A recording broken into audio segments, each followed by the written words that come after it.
સહજ ન્યૂઝ।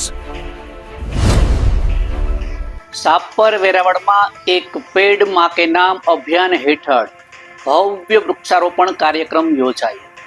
નમસ્કાર, સહજ ન્યૂઝ સાથે હું છું ગોપાલ ભેસાણી। પર્યાવરણ સંરક્ષણ અને હરિયાળી વધારવાના ઉદ્દેશ્ય સાથે રાજકોટ જિલ્લાના સાપર વેરાવળ ખાતે સામાજિક વનીકરણ રેન્જ કોટડા સાંગાણી અને સાપર વેરાવળ ઇન્ડસ્ટ્રીઝ એસોસિએશનના સંયુક્ત ઉપક્રમે એક પેડ માં કે નામ અભિયાન અંતર્ગત ભવ્ય વૃક્ષારોપણ કાર્યક્રમનું આયોજન કરવામાં આવ્યું હતું। સાપર સામૂહિક આરોગ્ય કેન્દ્ર CHC ખાતે યોજાયેલા આ કાર્યક્રમમાં ધારાસભ્ય રમેશભાઈ ટીલાડા મુખ્ય અતિથિ તરીકે ઉપસ્થિત રહ્યા હતા। તેમની સાથે સામાજિક વનીકરણ વિભાગના જયરાસિંહ ઝાલા, મદદનીશ વન સંરક્ષક ST કોટડિયા, સાપર વેરાવળ ઇન્ડસ્ટ્રીઝ એસોસિએશનના પ્રમુખ અમૃતભાઈ ગઢિયા, કોટડા સાંગાણી તાલુકા ભાજપ પ્રમુખ જતીનભાઈ સિદ્ધપરા તેમજ સાપર ગામના સરપંચ જયેશભાઈ કાકડિયા સહિતના આગેવાનો ઉપસ્થિત રહ્યા હતા। કાર્યક્રમ દરમિયાન એક પેડ માં કે નામ અભિયાન અંતર્ગત વૃક્ષારોપણ કરવામાં આવ્યું હતું અને પર્યાવરણ જાળવણી તેમજ હરિયાળું ગુજરાત નિર્માણનો સંદેશ આપવામાં આવ્યો હતો। ઉપસ્થિત મહાનુભાવોએ વધુમાં વધુ વૃક્ષો વાવી પર્યાવરણનું જતન કરવા તેમજ હરિયાળું, સ્વચ્છ અને સ્વસ્થ સમાજ નિર્માણ માટે સંકલ્પ કર્યો હતો।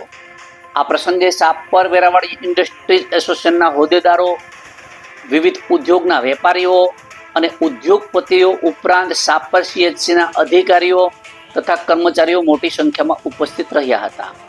સામાજિક વનીકરણ રેન્જ કોટડા સાંગાણી અને સાપર વેરાવળ ઇન્ડસ્ટ્રીઝ એસોસિએશનના સંયુક્ત પ્રયાસથી યોજાયેલા આ કાર્યક્રમ પર્યાવરણ પ્રત્યે જાગૃતિ ફેલાવવા અને હરિયાળું ગુજરાતના નિર્માણ માટે મહત્વપૂર્ણ સાબિત થયો હતો। રિપોર્ટર પંકજ ટીલાવત, સહજ ન્યૂઝ, સાપર વેરાવળ।